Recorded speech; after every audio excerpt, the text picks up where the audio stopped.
Il me semble que le divin vouloir est à l'intérieur et à l'extérieur de moi, dans l'acte de me surprendre, lorsque je suis sur le point de faire mes petites actions, de dire mon petit, je vous aime, pour investir mes actions de sa lumière et les faire siennes. Il a une admirable et inimitable attention qui semble incroyable. Et si la créature ne fait pas attention à lui donner ses petits actes, oh comme il souffre. Oh comme je voudrais, moi aussi, être attentive, à l'imiter, en ne laissant rien m'échapper pour que nous puissions nous surprendre l'un l'autre. Je pensais cela, lorsque mon Dieu Jésus, visitant ma petite âme, tout amour me dit « Ma bienheureuse fille, mon vouloir devient le spectateur de l'âme qui veut vivre en lui. Il attend que l'âme aime, parce qu'il veut aimer avec elle. Si l'âme agit, il attend, parce qu'il veut être l'acteur et le spectateur. Ma volonté est dans l'attente continuelle de ce que fait la créature, afin d'investir son action, d'en être l'actrice, et de faire sien ce que fait la créature. Tu dois savoir que lorsque la créature entre dans mon vouloir, elle trouve la sainteté de Dieu qui investit son âme, la beauté divine qui l'embellit, son amour qui la transforme en Dieu, sa pureté qui la rend si pure qu'elle ne se reconnaît plus elle-même, sa lumière qui lui donne la ressemblance divine. Oh, combien ma volonté a le pouvoir de changer le sort humain. C'est pour cette raison que ma volonté devient la spectatrice qui veut accomplir son œuvre, car elle a préparé de toute éternité ce qui doit être fait pour cette créature. Elle ne veut pas être réprimée dans son mouvement incessant. Elle en arrive à enclore cette créature dans son mouvement éternel pour recevoir et donner, afin de ne pas avoir à souffrir d'attendre. Parce que si celle qui vit dans son vouloir ne vit pas avec elle, elle ne le tolère pas. Si elle ne sent pas cette âme dans son mouvement divin, sa sainteté lui semble divisée, son amour entravé et étouffé. C'est pourquoi nous avons ce petit champ divin où nous pouvons déployer notre œuvre, celle qui vit dans notre fiat.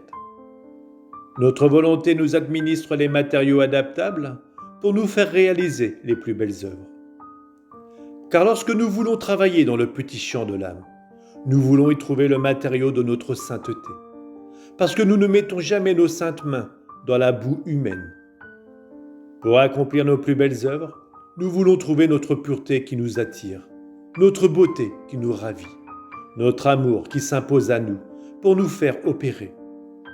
Tout est adaptable pour nous, et nous accomplissons des œuvres qui étonnent le ciel et la terre. Mais si notre vouloir n'est pas là, nous sommes contraints de ne rien pouvoir faire. Nous ne trouvons pas de matériaux adaptables. Et s'il y a quelque bien, c'est un bien apparent, gâté par sa propre estime et sa gloire, par des intentions tordues. Et nous nous gardons d'opérer dans cette créature parce que nous mettrions nos plus belles œuvres en danger.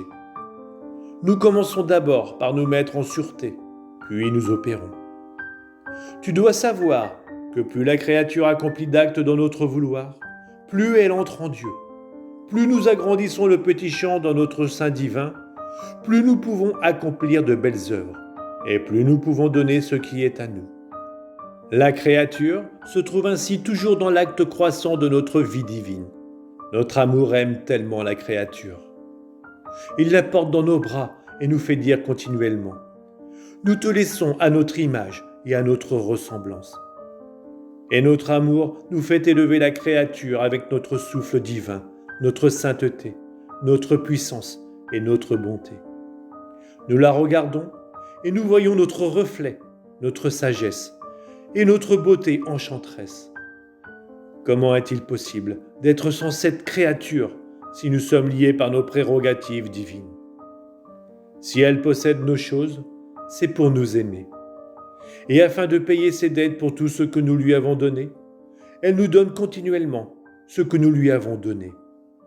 Mieux encore, en vivant dans notre vouloir, la créature a reçu de nous la vertu de pouvoir produire la vie et non des œuvres. Parce qu'en donnant notre sainteté, notre amour et tout le reste, nous donnons la vertu génératrice qui génère continuellement la vie de sainteté, la vie d'amour, la vie de lumière, de bonté, de puissance, de sagesse. Et cette créature nous les offre. Elle nous en entoure et ne finit jamais de nous rendre transformer en vie ce que nous lui avons donné. Et oh, quelle satisfaction, quelle fête, quelle gloire de voir revenir vers nous tant de vies qui nous aiment, qui glorifient notre sainteté. Elles font écho à notre lumière, à notre sagesse et notre bonté. Les autres créatures, tout au plus, peuvent nous donner des œuvres de sainteté et d'amour, mais non pas de vie. C'est uniquement à celle qui vit dans notre vouloir qu'est accordé le pouvoir de former tant de vie avec ses actes. Parce qu'elle a reçu de nous la vertu génératrice de pouvoir générer autant de vie qu'elle veut, afin de pouvoir nous dire « Vous m'avez donné la vie, je vous donne la vie ». Vois-tu alors la grande différence ? La vie parle, elle n'est pas sujette à finir, elle peut générer. Tandis que les œuvres ne parlent pas, ne génèrent pas, et sont sujettes à la dispersion. Ainsi, ce que celle qui vit dans notre vouloir est capable de nous donner, et comment elle est capable de nous aimer, personne ne peut y parvenir. Car quelle que soit la grandeur des œuvres que les créatures qui ne vivent pas dans le divin vouloir pourraient accomplir, elles ne seraient toujours que des petites gouttes d'eau comparées à la mer, des petites lumières comparées au soleil. Un seul je vous aime par cette créature laisse derrière elle tout l'amour de toutes les autres créatures réunies. Ce « je vous aime », si petit soit-il, marche, court, embrasse et s'élève au-dessus de tout. Il vient dans nos bras pour nous embrasser et nous caresse 1000 et 1000 fois, nous dire tant de belles choses sur notre amour. Il se réfugie dans notre sein et nous l'entendons toujours qui nous dit « Je vous aime, je vous aime, je vous aime, vie de ma vie. Vous m'avez généré et je vous aimerai toujours. » Peu importe ce que veut faire cette créature, elle ne fait que former la vie. Si elle accomplit des actes bons et saints en possédant la vie de notre volonté, la créature génère la vie de notre bonté et de notre sainteté. Et en venant dans nos bras, ces vies nous parlent de l'histoire de notre bonté et de notre sainteté. Et oh combien de belles choses elles nous disent. Avec combien de grâce elles nous parlent de notre bonté, de la hauteur et de la grandeur de la sainteté que nous possédons. Elles n'arrêtent jamais de dire combien nous sommes bons et saints. Et se jetant dans notre sein divin, elles pénètrent dans les lieux intimes les plus cachés pour apprendre encore plus à quel point nous sommes bons et saints. Et elles y restent pour continuer à louer combien nous sommes bons et saints. Et oh, comme il est beau d'entendre notre divine histoire racontée par une volonté humaine unie à la nôtre, qui lui suggère ce qu'est son Créateur. En somme, si elle veut nous glorifier, elle génère la vie de notre gloire et nous raconte notre gloire. Si elle admire notre puissance, notre sagesse et notre beauté, elle ressent en elle-même la vie de nos divines qualités et nous raconte combien nous sommes puissants, sages et beaux. Elle nous dit « Vie de ma vie, je t'ai connue et je ressens le besoin de parler de toi et de te raconter notre divine histoire. » Ces vies sont notre plus grande gloire, notre longue génération, inséparables de nous. Elles sont toujours en mouvement et ont toujours quelque chose à dire sur notre être suprême. Et une vie n'attend pas l'autre. Si l'une vient, une autre la suit. Et une autre encore. Elles ne finissent jamais. Notre contentement est complet. Le dessein de la création est réalisé. Avoir la compagnie de la créature qui nous connaît. Et tandis qu'elle est avec nous pour notre plaisir, nous la faisons grandir dans notre ressemblance. Qui n'aimerait pas la compagnie de celle qui lui appartient? Bien plus encore, nous aimons la compagnie de la créature, parce que nous sommes la vie de sa vie.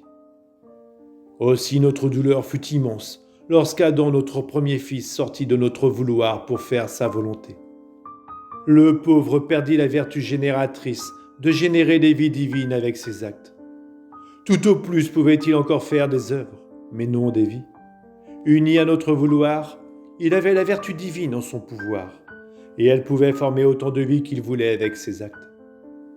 Ce qui lui est arrivé est comparable à une mère stérile, à qui il n'a pas été accordé le pouvoir de générer, ou à une personne qui veut réaliser une œuvre et possède un fil d'or. Cette personne se sépare du fil d'or. Elle va même jusqu'à le piétiner.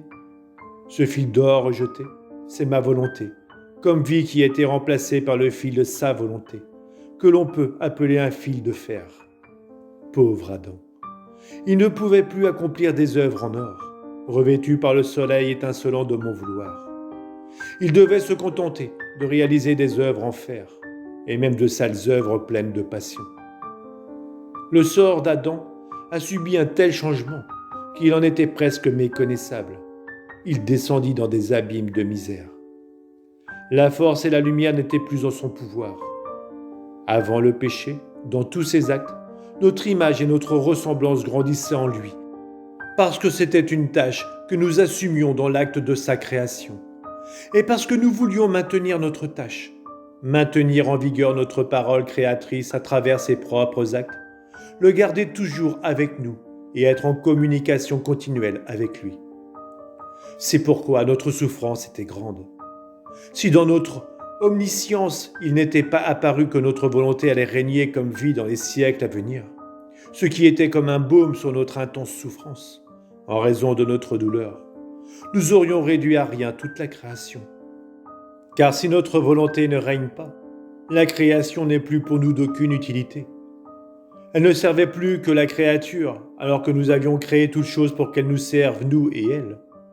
Aussi, prie pour que ma volonté revienne comme vie, et toi, sois sa victime.